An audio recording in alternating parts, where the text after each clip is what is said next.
Hi, want to tell you about a dream I had recently. Um, it was one of the strangest dreams I've ever had. I wrote it down. I'm going to read it to you, so I want to remember all the details. But I dreamt of a man, and I never saw his face, but this man was grieving deeply over the loss of his lifetime lover. I got the impression she'd been his bride. He had been so in love with her. He was in a funk. He was just a shell of who he was.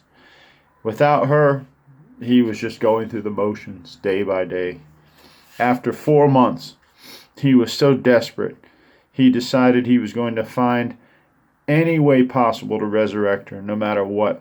He just had to find a way to bring her back. Suddenly, I saw aliens, and you've seen them, the big heads and the big bug-looking eyes, pale greenish skin, thin body, naked. They had the ability to raise his dead love from the dead, and they offered to do so. And he accepted. He was thrilled. I actually saw her body growing again. In particular, I saw her foot like growing out. And then when her body was fully formed and alive again, she awoke. But her soul was missing. All they could resurrect was her body. So the poor guy began grieving all over again, weeping as he held her body close to him, rocking back and forth. She was soulless, nothing like she used to be. She was just an empty shell of who she was. And just like that, uh, just like that, I woke up. Now, interesting because she became like the man was, just an empty shell of who he used to be, but in a worse way, obviously, because he was aware of himself. But after waking up and I was pondering this very strange dream, I believe the Lord gave me the interpretation almost immediately within a few hours of after I woke up. The man represents pastors whose first love has died, or maybe their second love. Some may have started out in love with Jesus, but left him for another love, which is ministry. But regardless, if they started out in the spirit, they ended up in the flesh. Recently, the old wineskin form of having church has died.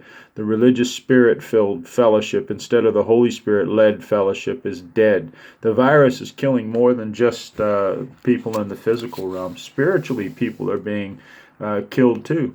Or I should say, ministries are dying. Many pastors are grieving this. Some have quit altogether, and God is in control of all of it. Judgment begins in the house of the Lord. Many of these pastors will turn to the apostles and prophets of God and cry, "What must I do now?" Others, however, will grieve over the death of the old wineskin and try to resurrect it.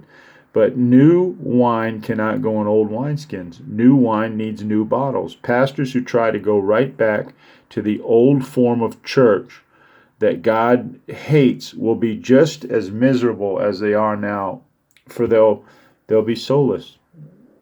They'll lose their own souls. The aliens represent demons who are more than happy to help these pastors to continue to miss God by an inch or a mile. Doesn't matter. Either way, you miss God. It's a dead religion either way. It has nothing to do with God. If they try to go back to what they knew as, quote, normal, God forbid, it will not satisfy. It won't work. But worse for them, they'll know deep inside that God is not in it. Pride is the only thing that will keep them going, and we all know where that leads us. If they have any kind of relationship with God at all, they've known for some time that business as usual can't cut it anymore. Change is coming, big changes. Don't look back with regret, look forward with hope. Embrace the new move of God's Spirit. Drink in the new wine, for you, his people, are the new wineskins. Not a dead building of stone, wood, or hay, but a building made of living stones, who go where God sends them, do what he says to do, and say what he says to say. Now, you might not have caught all that, so you might want to listen to this twice. Love you. Love you. God bless.